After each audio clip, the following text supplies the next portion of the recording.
I love it, man. Thank you, man. I appreciate that. Yeah. My biggest get would be Dickie Hart. I really want to move a piece to Dickie Hart. Well, and today would be perfect. You missed you might have missed your opening there with him. I'm afraid he's Is he Oh, not doing yeah. so well lately. dead? Today would be Well, perfect no. because it's today it came out. The SEC, the U.S. government came out and basically said we can't find him, so they're trying to serve him. Nice. He's MIA now, and the rumor is he's either dead or he's in Russia.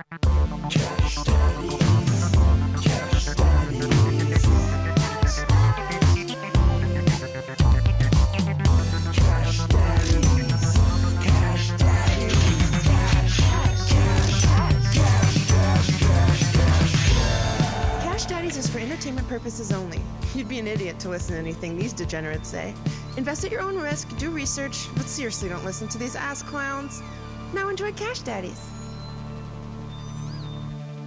Welcome to Cash Daddies. We're banking fatties. We're in it back. Hope you had a great Thanksgiving Day weekend. Football and all that stuff. Joining me as always from I guess he's still in North Carolina. I thought he was back by now. No, Tuesday. Jay Nice, Johnny Woodard, and the man, the myth, the legend. To know him is to love him. His new special is burning up. The critics have spoken. He could do better. Please welcome Howie Dewey. Bum, Yeah. bum, bum, bum. Howie Dewey. Dude, everyone loves your special, buddy. I'm so happy for you.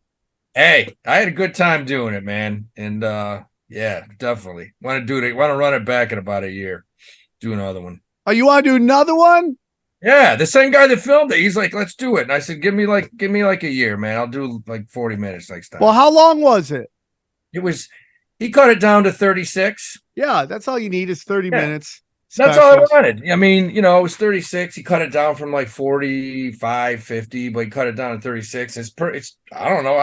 It's perfect. I had no complaints. Well, we're happy for you. It's a great special. You should be proud of your shit. Awesome stuff. It was a good night, man. Fun night. All right, let's get into it. We got a great guest coming up, but let's do some quick stories around the horn. What do you got this week, Howie? Oh man. There's Not a so lot. much. You got oil. First of all, oil price. If you haven't noticed, gas prices got to be dropping in LA. They have to be because they're like cheap as shit out east right now. Well, we are at we're excited. We're closer to 3 than we are to 5 in some places, but we want it down to 3. OPEC's meeting. They don't know how much they're going to release. That's going to be interesting. Oil's down to like $75 a barrel. OIH stopped out of it. XLE stopped out of it. Get ready to buy these things back. I still like oil and energy going forward, but these things have dropped a lot where they're probably decent buys. The other thing too, that this is the biggest news, is the 10-year treasury. 3 weeks ago it was at 5%. Everything looked horrendous. It looked like the world was coming to an end. It's down to 4.39% today. So that tells us that we're going to have a really, really soft landing. We're not going to have a big recession. Unemployment numbers are still very low. The economy's strong. I mean, you look up and down over everything. This is where you want to be opening an IRA if you don't have one. You want to be pounding money into it. Because look, the next 5 or 10 years, this market's probably going to do pretty well. I think a lot of people are going to make some money, So Right on. that's Sam's favorite company, Blackstone. They stopped buying housing in America, and now they're over in Europe buying the shit out of properties in Europe. Great. So what's that tell you, man? I mean, that tells you that European properties must be damn low, and if companies like Blackstone are buying them over there, they know these things are going to probably double in the next 5 years. So, I like to read between the lines. When I see all this shit going on, like Ireland, and I read between the lines and I see, okay, what are the big guys doing? If they're buying property over there in these areas that are supposed to be problematic, that means they know, man. 3-4 years, the property's probably be worth a ton. So a lot of interesting shit going on. There really is. Your boy Elon Musk is visiting Israel, apologizing for all the stuff he said. Oh, well, he just got super cucked by Netanyahu, Yeah, just he did. bent over and fisted. He's over there letting him blow him right now. No, he's blowing them. He's over with Netanyahu right now. What'd you call him? Netanyahu? Netanyahu, what the fuck is his name? Netanyahu. Netanyahu? Netanyahu. Yahoo. Net and dropping bombs. And dude, you gotta listen to this guy. They did a space together. Dude, Netanyahu has he's insane. Netanyahu is like completely unself-aware of what's going on.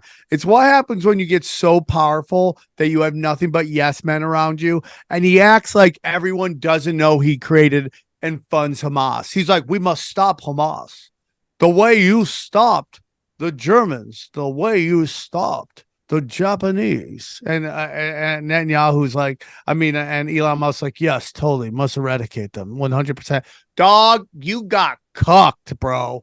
You got cucked. Johnny, you want me to show you the whole thing? I'll send it to you. You could listen to it. It is so hilarious. I'll send it to you right I just now. don't know what he's supposed to do in that situation. You know what I mean?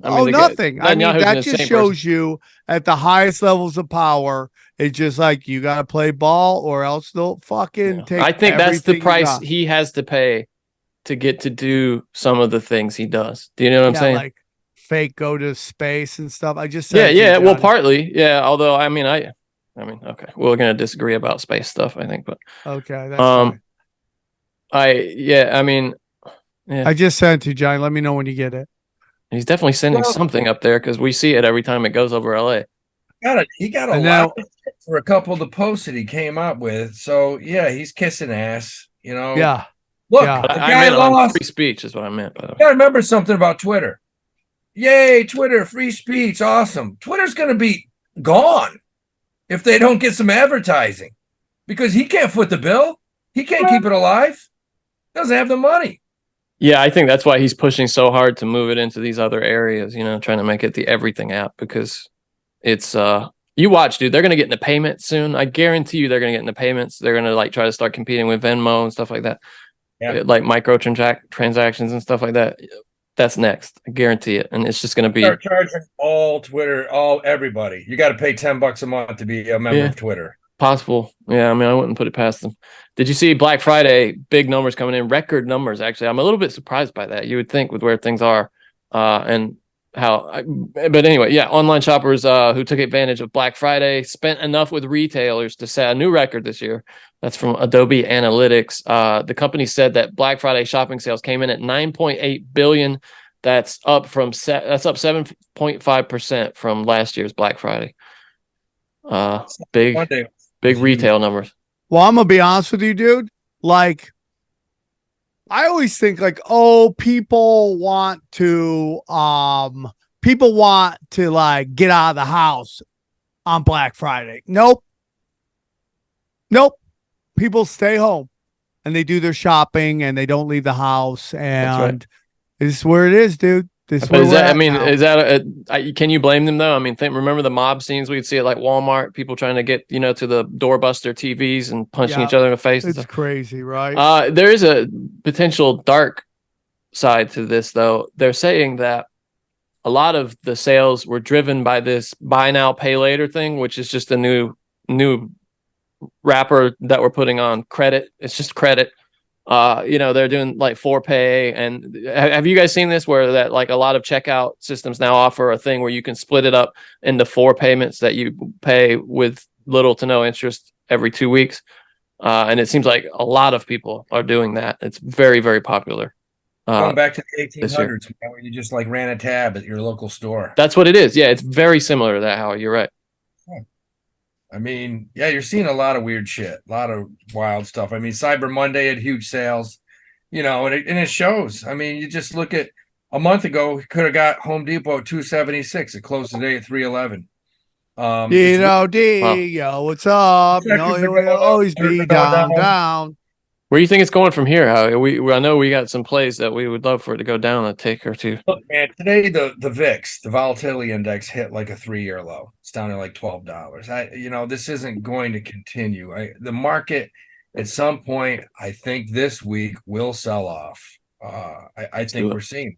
I'm still betting that things are going to sell off. Certain things like Amazon, these things are at all-time highs. If they correct 5 or 10%, that'll take the market down or the NASDAQ down 700, 800, 900 points. Wouldn't even be that much, but I think it's going to happen. There's good buys right now, but I think for the most part, we're going to see a sell-off across the board probably this week. It wouldn't surprise me. Sold off a little bit today. I think it'll happen. I think it'll happen fairly quickly. Okay. Did you guys see that Disney's new film Wish flopped over the Thanksgiving weekend? It was more woke I just bullshit. don't think Disney failing. can put out anything that would do well right now. Yeah, well, That brand is dead. That brand is dead. You should have bought it 2 weeks ago. Because if you bought it in your SEP 2 weeks ago, I don't know, it's up about 25% in 2 weeks. I mean, that's why I'm saying you gotta read between the lines. Because you look at Disney and short term, all you do is hear negative news on that company. But in the last month, look at the chart on that shit, Johnny. That stock has gone from $79 to $95 in 3 weeks. Yeah, there it is. Yeah. Straight up. So, if you look at what Bob Iger's doing, and we talked about the shady shit, they brought in that CFO who was probably going to take over the company. They're trying to sell ESPN. Look, Wall Street knows that this shit's going on, and that's why this stock is going up. It's probably $100 stock over the next month or so. So I don't know. Interesting. Yeah, the film, let's see. 19.5 mil at the Thanksgiving box office, 31.8 over the 5-day period, which is well short of expectations for that particular release. Did you guys see Volkswagen? I mean, there's some crazy quotes coming out. They're cutting $10 billion in staff reductions and just cutbacks in general in marketing and stuff. And this is the quote from one of their executives. With many of our pre-existing structures, processes, and high costs, we are no longer competitive as the Volkswagen brand. I mean, and he just goes on really negative stuff about Volkswagen. It just sounds like Volkswagen's in the toilet. This used to be one of the biggest companies in the world for, respected automaker. And now it's not, and I mean, damn, Volkswagen. I have a personal beef with them because they tried to say that I didn't maintain my car properly when the timing chain snapped and destroyed the engine, stripped the motor head. Oh my God. And they made me pay like $5,000 for it. $5,000, Johnny? Yeah. But then Johnny, like $5,000? 6 years later, there was a class action lawsuit, and those bitches had to pay me every cent back and then some. They had to pay me like $8,000 back. So Johnny wins. They're like, but Johnny they're just a company that doesn't do things right, though. Think about it. They lied about emissions, and then and they've had a number of things like this where the quality of the vehicles just recently hasn't been good. Volkswagen has been in the shitter for quite a while. Johnny, I just sent you something. What do you think? What I wanted to ask, Howie, is usually when these kinds of things happen, they make huge cuts like this. You kind of recommend taking a look. What would you do that with Volkswagen, or unless it's too low? Where's Volkswagen trading right now? I mean, it's been in the dump for, let me check, for a long time. I haven't looked at it, but it's just they are at $11.55 US, $11.55. That is down from even July. July they were at like 13, 14. So yeah. I got it right.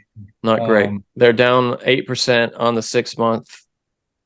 Stock was at $27 3 years ago. 2 years ago, 27. Yeah, that's crazy, isn't it? Everything I ever read about it is I wouldn't say, you know what? That's what you may see in that situation. You might see somebody come in and buy them out. That's a possibility. Buy them out and just keep the name.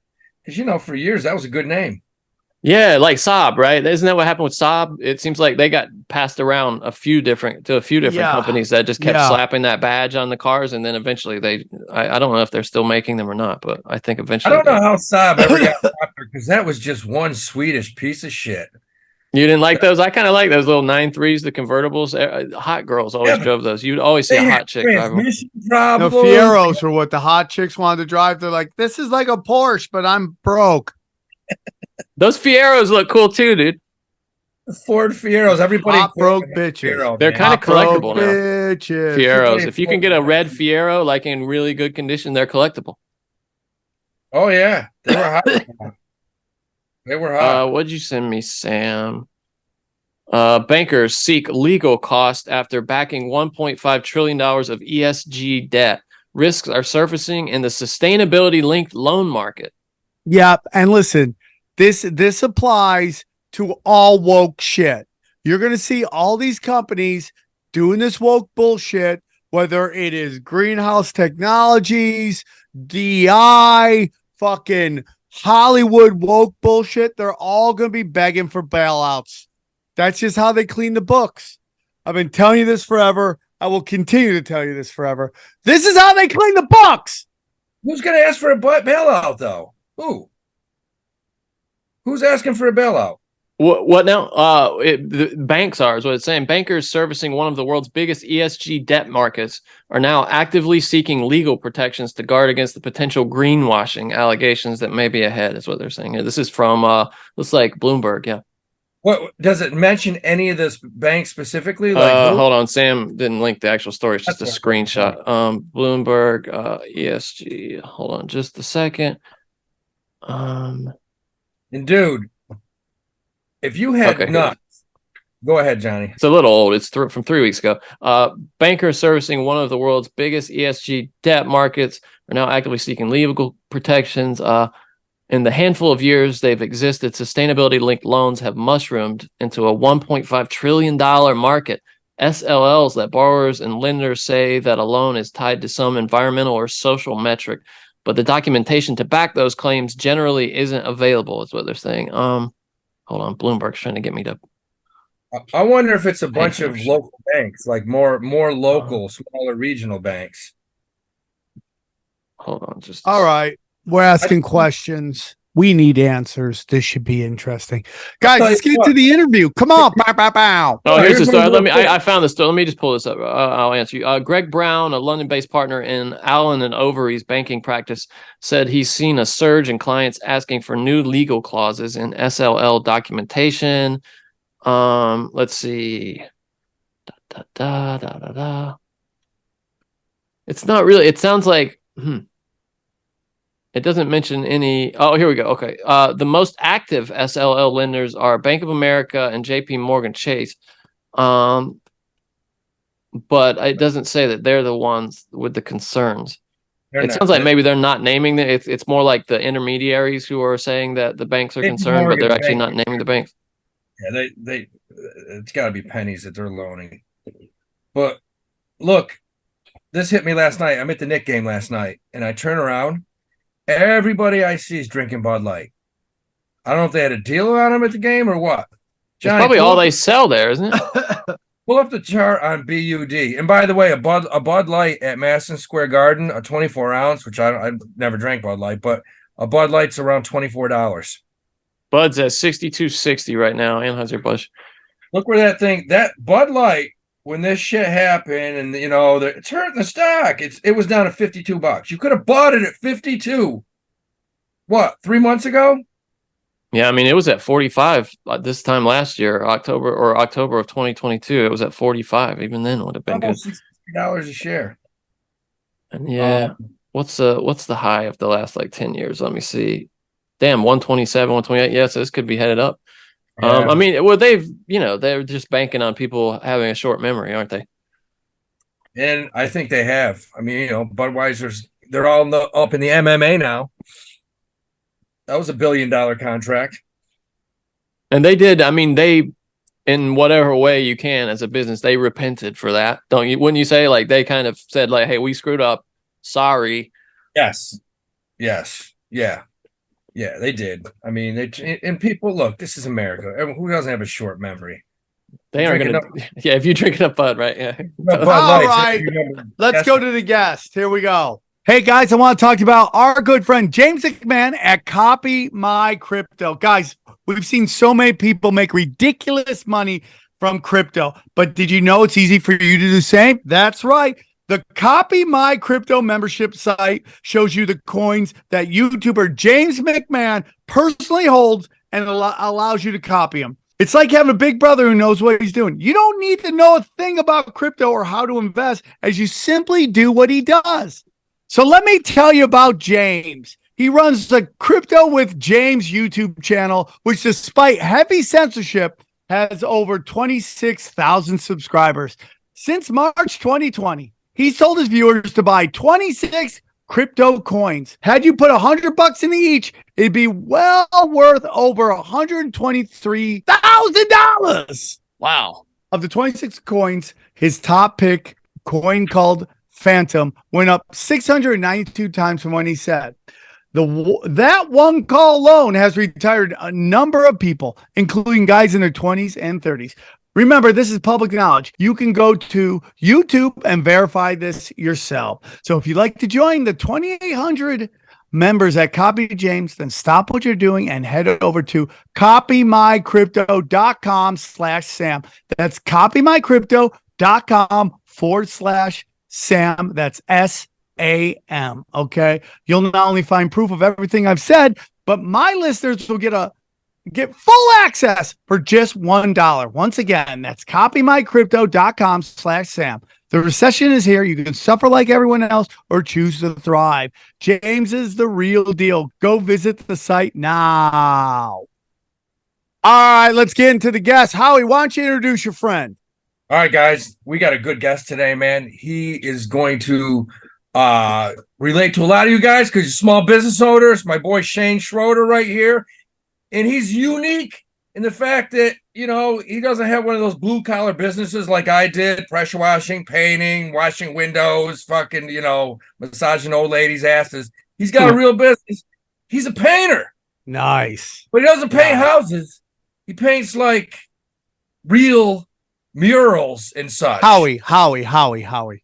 Don't you host comedy shows? Do you know how to introduce people? You don't say their name one sentence in and then go on forever talking about their credits. This is how you do it. Okay, this guy's a really funny dude. He's a fucking got his own business, dude. It's not just like, oh, hey, let me get an email list. This guy's like a real artist making real money. Please welcome to Cash Daddies, Shaine Schroeder, everybody. That's how thanks for having me, guys. I appreciate it. No problem, buddy. No, you just spewed for 30 seconds, but that's okay. Let's go. God, that was so much fucking better than Howie's. It's just unbelievable, this guy. How long you been doing this? And you don't even know how to introduce people. That's my number one. When a new person goes, all right, your next comic, Sam Tripoli, he's been on blah, blah. It's like, no, you say the name last. That's a pet peeve. Shaine, thanks for coming on. Thanks for slumming with us on Thanks our for show. having me, guys. I appreciate it. Thanks for having me. I've been listening to you guys since fucking episode 1, so this is a real treat. Oh, I appreciate that, dude. Honestly, just let me say this to you. You should aim higher. No, man, this is, I don't know, like, I was just thinking about it the other day, that you guys are single-handedly the reason that I have any financial literacy whatsoever. So what? That's all the show's ever meant to be, is help people. Howie is a giant part of that. He's an idiot savant. And he's just great at this. So that means a lot to us. Thank you so much for that kind words. Well, for our listeners who may not be familiar with you, can you tell us a little bit about yourself and where our listeners and viewers, or as we call them, readers, can find you? Yeah. So pretty much you can find me on my website at shaineart.com, SHAINEART.com.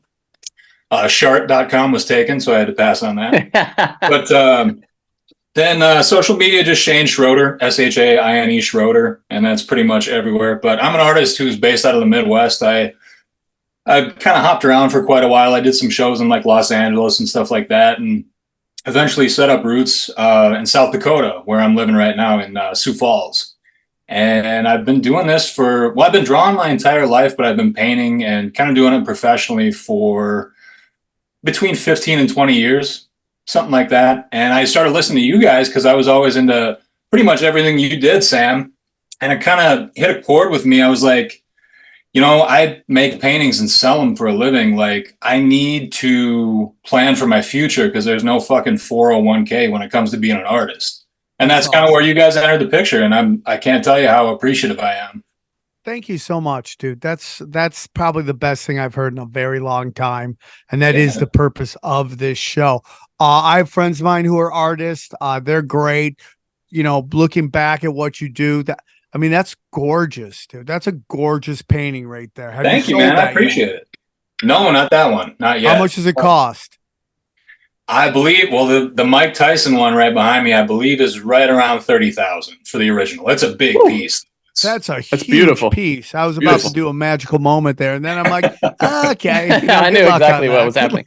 I mean, we got Prince. Shit, what the hell? Dude. Yeah, whatever I got to do to support, bro. I'm all in. That's right. Not whatever. I like the Muhammad Ali one's my favorite. Oh, thanks, man. I appreciate that. That one's insane, man. Yeah, man, that was a lot of fun to do. There's been, and that was another reason I wanted to come on here, is just to kind of give people, like, I wish when I was growing up and starting out, I had something like this to kind of steer me in the right direction. And there was really none of it because, like, even going to school for art, I mean, yeah, you learn technique and stuff like that, but they never, ever, ever tell you about the business side of shit. So you got to kind of go out and throw a bunch of shit at the wall and see what sticks. And then just kind of go with that because it's all trial and error. It's all trial by fire type stuff. Now, do you go full-time art right now? Yeah. Yep. And that's the first time I've been doing that in quite a while. It was one of those things where, well, especially growing up in the Midwest, I mean, no offense to the people who were into this type of stuff, but it was almost exclusively like pheasants and buffaloes and stuff like that. And don't get me wrong, it takes a lot of talent, a lot of skill out there involved in that type of thing. But I always kind of wanted to bring a little more grit to it, a little more bright, kind of vivid style. Because truth be told, up here in South Dakota, we have about 6 months of gray skies. So there's got to be something to look at. Damn, dude. I look at your art and it's crazy because it reminds me of my first 2 week ever in New York City. I went to a gym and I'm playing basketball with this guy. And I hit it off with him. We become buddies. We play ball all the time. And he said, so what did you do when you were in Atlanta before you moved up here? I said, I ran a painting business. He said, no way. He goes, that's what I do. I'm a painter. I'm like, holy shit, get the hell out of here. I'm like, so, do you paint all kinds of houses? Like what sizes? And he goes, houses? He goes, no, I paint like paintings. I go, you mean like Van Gogh Dali shit? He goes, yeah, Van Gogh Dali shit. And the guy's it's one of the most famous painters in the fucking world right now. His name's Alexis Rockman.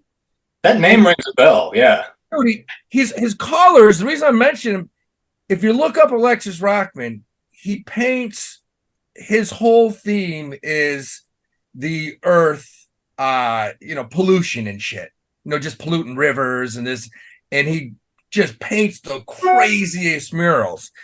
And he sells these things for hundreds of thousands of dollars, man, to people in the Middle East, whoever buys them. But yeah, man, he's got a nice little townhouse about 15,000 times the size of the place I'm living in right next door. Nice. But his stuff is just like you, man. And he would work on one mural for just weeks and weeks and weeks, man. And he had to get surgery in his shoulders and shit because, he says once he gets going, sometimes he'll paint 12, 13, 14 hours in a row. Yeah, man. It's great. Well, and that's why on my social media and shit, I always put binge painter on there as a description of what I do and who I am type of deal. Because I'll go for 2 months at a time without painting a fucking thing. I'll be working on the website or something like that in place of it. And I just kind of hunker down and do one thing at a time. But then when I get back to painting, I'll just go 6, 7 days straight with barely a meal and just knock out 16 new pieces. So, but yeah, man, I mean, it's all, I don't know. When I started out, it was something that was 6 foot tall by 6 foot wide would take me, literally months and months. And now I'm to a point where I can knock one of those out in a couple of days sometimes. Wow. Do you remember your first piece you sold? and how much you sold it for. I do, yeah. It was at a coffee shop here in town, and I was kind of just going around to local businesses and stuff, which is basically what you got to do when you're an independent artist. Okay, get into that. Yeah. Tell us about that experience, and then tell us about how you get started. Well, that was the thing. Like I was really fortunate as far as teachers and professors and stuff like that. They knew I was dog shit with like homework and stuff like that, but they could see some potential in me. So they were kind of good about nourishing that type of shit and kind of helping it along. And I got to a point where I was like, Jesus Christ, maybe I could consider this as a career. Because all it really took was one art teacher being like, God damn, you're actually not too bad at this. Like, look at all these other clowns. You went to college and that's kind of what you majored in, like fine art? I did, yeah, but it was a little bit different. It was back then they called it visual communications. It was like an all-encompassing degree for web design and shit like that, which, to be honest, like everything is drag and drop now. So I'm full-time painting, no web design or any of that shit. But yeah, back to your question, Sam. As far as like the first sale, you know, it is about money and it's not about money. There's validation in that. There's like a feeling that you can't really get anywhere else as far as when you kind of throw yourself on to a canvas, you're always on the fence about it. You're like, well, I think this is cool, but is anybody else out there would anybody hang this on their wall? And so once they do, and I think they paid like $150 for the first painting, I was just like, holy shit, maybe this is viable, you know? Yeah, I think it's like, if you believe it can happen, it can happen. And I think a lot of people don't believe it could happen. And you just got to take that chance, man. I remember when I was really young, when I was 30 years old, I now can say I'm blessed that I've gone 20 years without having to work a day job. I've been able to make art, make a wonderful living off of talking shit, and it's a blessing, And but I remember that very scary moment when I put my 2 weeks at my last job, and how scared I was. But sometimes you got to cut that cord. Now, I'm not necessarily saying that having a day job is bad, because I don't believe that either. I think the struggling artist, that you have to be struggling to make art. No, I don't believe that. What tends to really happen is as you get older, you've talked about everything interesting. Like I think about all the new experiences I had in my 20s and my 30s, and even in my early 40s. That like everything was I want to talk about that one. Now that I'm 51 and November 16th, I always say is my date I started stand up. I don't know if that was the actual date, but ceremoniously I picked that date. And I am now 29 years into stand-up comedy, and which is insane to me. But 30. I don't necessarily think that just because that you're starving, you're a better entertainer. I'm now 29 years into talking about everything I find interesting. I now have to figure out new things to talk about. So that's why I always think that when you're everyone goes, oh, you're hungry or you create more. No, you tend to be younger when you're hungrier.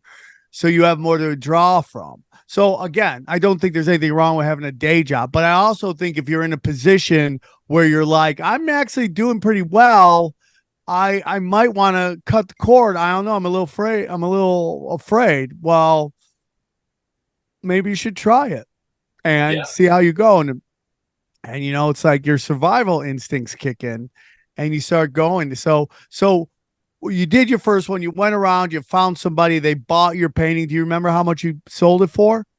Yeah. So I think that very first one was like $150, something like that. And one of the coolest moments of my life, I'll never forget it.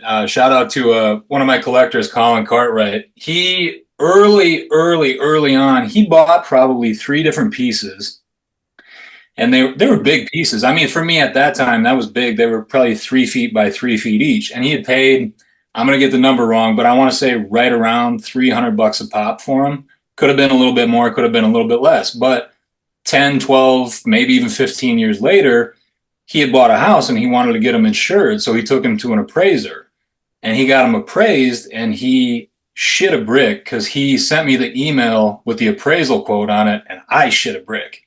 And I was like, holy fuck, man. He eventually got the appraisal back, and it was for $30,000.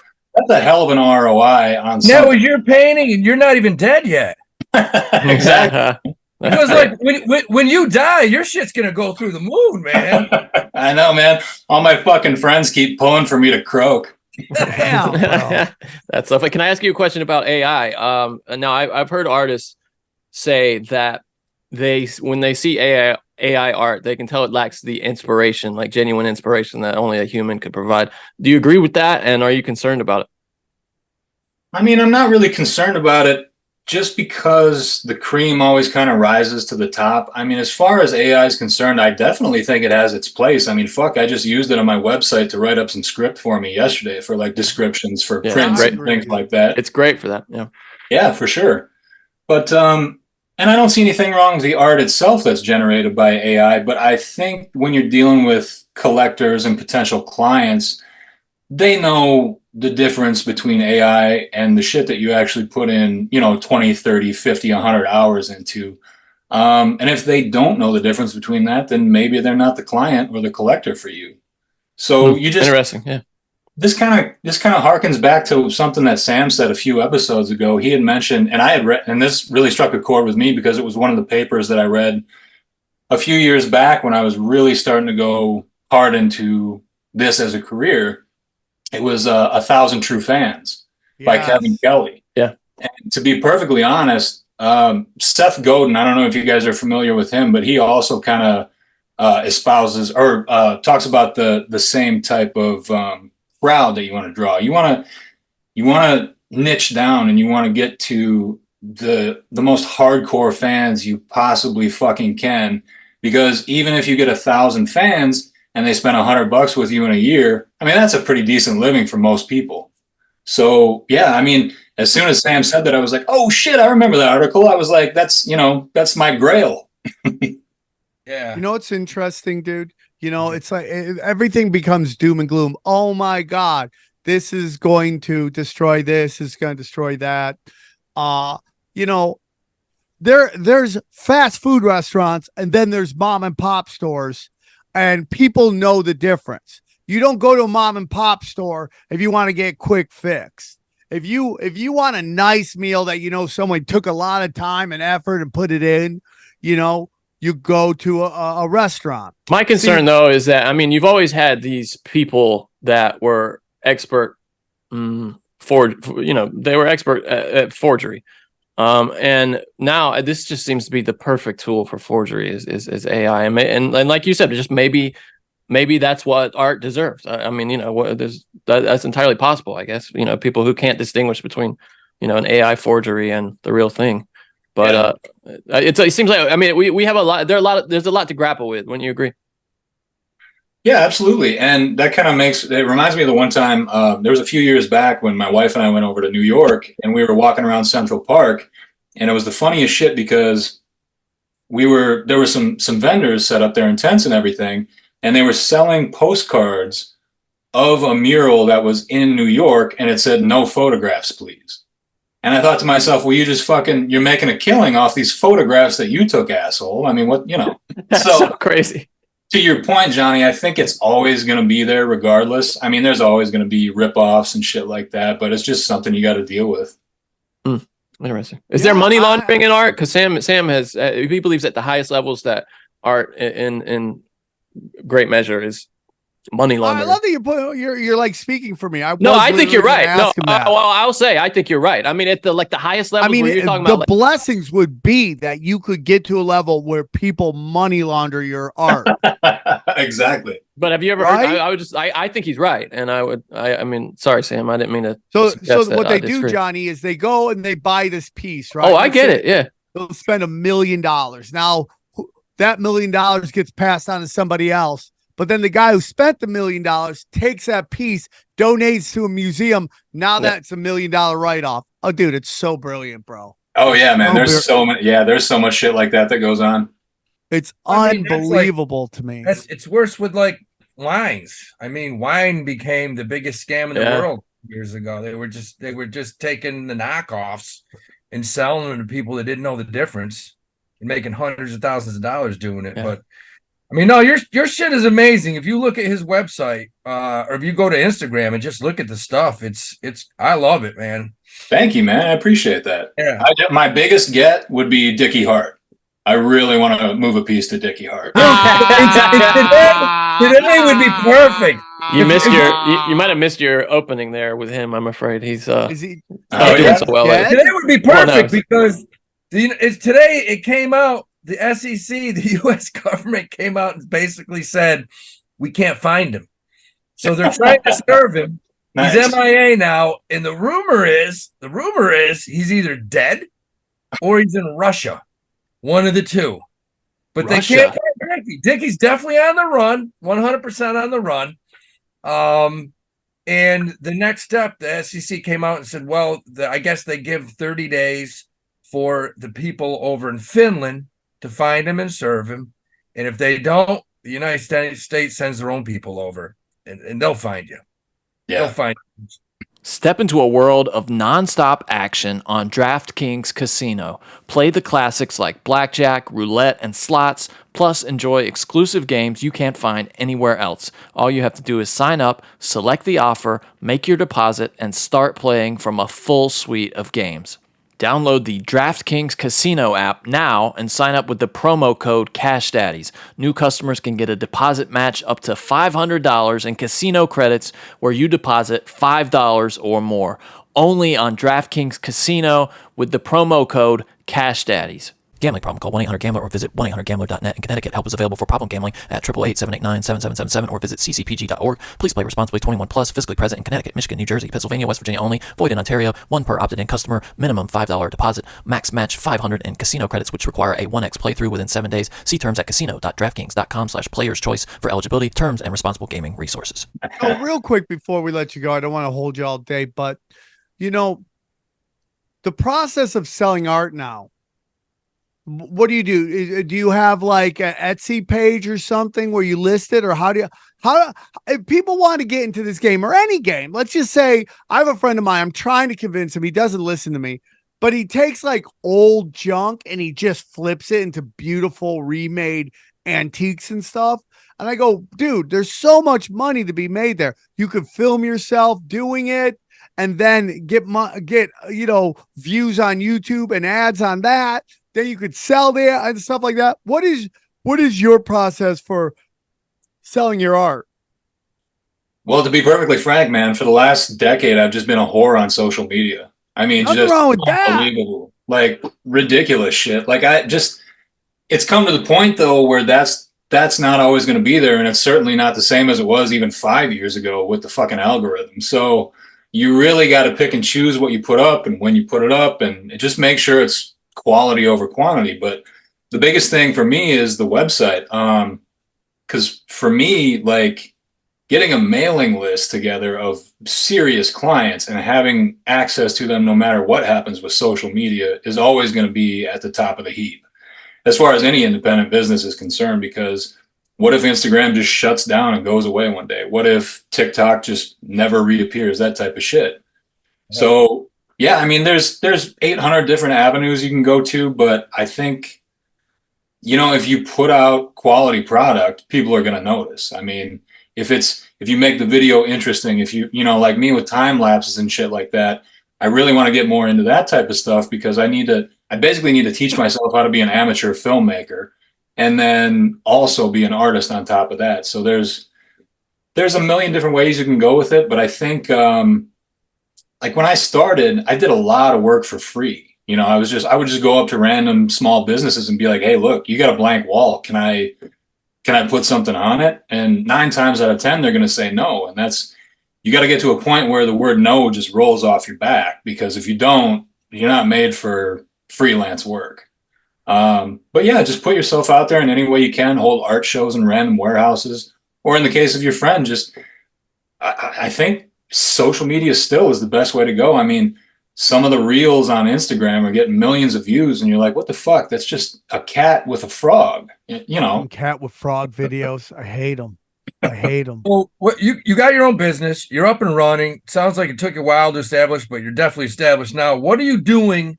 Because you're not working for a big company. You don't have a 401k. What are you doing for your retirement? Roth and a traditional. And also, I need to look into the SEP, just like you, Sam, just like Howie recommended for you, because once it gets to a certain point, they got those limitations on there for contributions. So, I mean, you gotta look bigger and bigger. Yeah, that's right. You're a young guy, man. Like I tell people, if you can sock as much as you can into these tax deferred investment vehicles, just put them into good, solid things. I mean, 20, 30 years, you're good to go. You don't have to worry about shit. Compounding interest is the biggest motherfucker on earth. I mean, if you know about that, then you're set. Yep. That's the 1,000-year-old question, which if you can figure that one out, you have no worries. Compounding, it's the most powerful thing in the world. Yeah, man. Well, and that's what I like about coming on this a show like this as well, too, is because I think there's a lot of parallels between what you guys are doing, whether it's with podcasting or stand-up comedy. It's kind of a solitary sport. At the end of the day, it's just you in front of a shitload of people. And I know a lot of comedians and stuff like that have writers, and I'm not talking about that. I'm talking about like the independent people with like what you guys are doing. I mean, I have a lot of respect for you guys in that sense because like Sam said earlier, it was a scary time when he had to, think about putting those 2 weeks in. But once you did, it's like all or nothing. And I think you guys are doing fucking awesome. Thank you, dude. So final question. If you had to give advice to someone who wants to start, I know you mentioned like cutting the cord, but if you go back and redo any one thing, like if I could go back in time and talk to young Sam in comedy, I'd say, shut the fuck up. Stop trying to right the wrongs. You're not a comedy vigilante. Okay. Just comedy isn't pristine. It's a whore. Let it go. It's none of your business. People jack your jokes. It's a sign of respect. Just keep moving forward. If you can give any advice to young people starting, whatever it is, what would it be? I think if I could talk to my younger self or anybody starting out, I would say get your shit together at an early age because I fucked around way past cool. I mean, I was stuck in Arrested Development until my early 30s. It took me meeting my wife for her to pull me aside and say, hey, listen, asshole, this is not how things are done. And I was like, oh, yeah, she's right. This is not how things are done. So I know it's easier said than done, but if you're out there partying every fucking weekend, it's not going to bode well for you. Get your shit together, get organized, get a website, get on social media, whatever you got to do. Put yourself out there, do free work for a while, then incrementally start charging more and more the more clients you get. And put the blinders on, man. You really have to disconnect because if you sit there on your fucking phone all day, you're never going to get anything done. You really got to hunker down and work as hard as possible and as diligently as possible. It's that self-discipline, man. That's the key. Yeah, you man. have to find something you love because then it's not work. People are like, how do you do 7 podcasts? Well, because I'm a crazy person. I love talking. I love talking. I love doing stand-up. I love it. You got to find something you love because if you do something you love, like there's people who go to jujitsu every day, multiple times a day because they love it. It's not work. It's just love. You got to find something you love. And once you find something you love, you'll be able to mine it and make a living off it. That is the blessing of the internet. Yeah. So it helps. It helps if you have good support. Like it helps if you got a good bitch. And I mean, that's just the way it is, man. That female support just fucking pumping you, right? Right, babe? Yeah. Tell your girlfriend she could do better. I've been telling her that forever. She won't listen to me. People listen to me, good things happen. She's known that for quite a while. Yeah, people. But, I keep her out of the Guantanamo Bay. That's what I'm here for. Oh, jeez. So last question. How much did the commission work? How much of it? How much of my work is commissioned? Is that what you said? How much to commission you to do a painting? So like a minimum postage stamp size, like, just really. Yeah. So my minimum on commissions right now is 15,000, and that's for something that's right around. That's painting, dude. Yeah. Sam's gonna be Sam goes, I need to painting get a painting. Yeah, Seven they don't podcasts. pay. I'm great at art, bro. They I'm don't pay great at 15 art. grand for finger painting, Sam. All right, let me show you some art I did. Hold on. You can't All finger right. paint. He's got like 6 stick figures, probably. This is fucking awesome. I can't wait to see what Sam did for art. This, I'm yeah, excited. this would be great. Let's see. Yeah, I learned a watercolor. I got a watercolor Yeah. kit. Pretty cool. What medium is that? What is that? Oil on canvas? Yeah, What kind dude, of I did that paint? with my Yeah. daughter. Look at that, bro. That's a Fuck Ninja yeah, man. Turtle. We did it Fuck yeah. together. I could make big bucks, bro. I take it back, man. I take it all back. Look at that. That's Yeah, a yeah. Ninja Turtle. I like it. It looks like there's glitter and shit in there too. That's fucking Yeah, dude. okay. We- Multi Okay. materials. Wow. I like it. I Thank dig you, it, man. bro. Thank you. Me and Ghost breaking it down. You mostly do acrylics, right? Yeah, everything I do for the most part is acrylic. Everything I do it for you. Oh, yeah. What was that song by Prodigy a couple episodes you guys were singing? Firestarter. Oh yeah, Sam's Smack Firestarter. my bitch up. Bow. Dude, Prodigy was great. That was a Yeah, great yeah. band. Was great, bro. That guy was crazy. I'm easing my daughter into stuff. I played a little Fat Boy Slim for her yesterday. I'm like, this might be a little too much. I've She's been playing- really yeah. into deep guitar riffs, so I love it. So Oh, really? She's into Motown right now and like 70s metal. That's cool, dude. I just tell my nephew that the Hulk loves the Beatles and he's into the Beatles now. I was like, yeah, this is the Hulk's favorite band. And That now is he's just so hilarious, dude. That The is Hulk so likes the hilarious. yeah, I just Oh. tell him because he's a big fan of Marvel, so any band I want him to be into, I'll just tell him like, dude, you won't believe Thor absolutely loves Guns N' Roses. And then he's all about it. That is so funny, dude. Yeah, That I'm- is so funny. I'm manipulating him big time. Oh, Howie, I wanted to let you know that I watched the new special. It was amazing, man. It was Oh, awesome. we heard about your comment. We heard about your comment. yeah. No, I appreciate it. I mean, I got like 200 really good comments, and then one guy he literally wrote, I was actually just okay. You need to just keep practicing. That's what he Fuck that wrote. guy. I gotta Fuck be that honest guy. with you. I showed it to my girlfriend, and she fucking was dying, crying, laughing on the floor. She goes, I'd love to Yeah. give that guy a hug. Yeah. That's I awesome. mean, dude, it's just No, but crazy. I appreciate it, man. It's got a lot of views. The teach the children, man. I mean, it's All right. it's just nice to see that people aren't, completely playing it safe anymore because that's the comedy that I fucking hate. I grew up on Richard Pryor and Eddie Murphy and shit, so I don't want to hear about how much airline tickets cost. You know what I mean?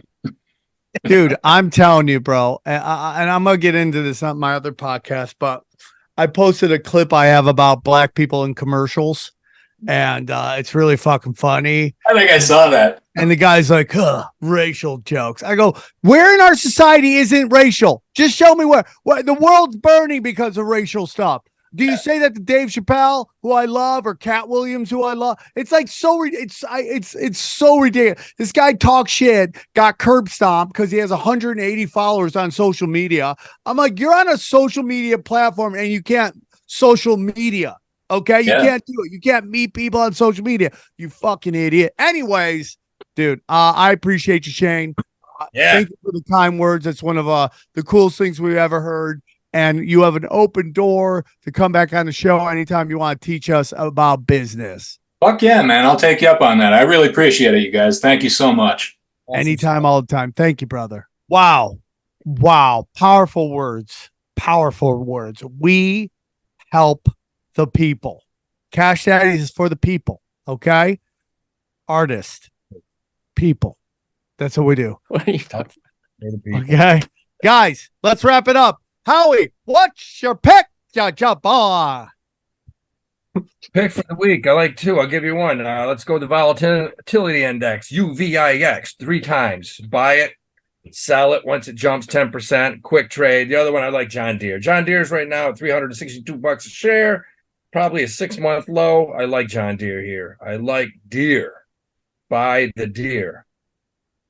Nothing runs like a deer. Oh, man. Run like a deer.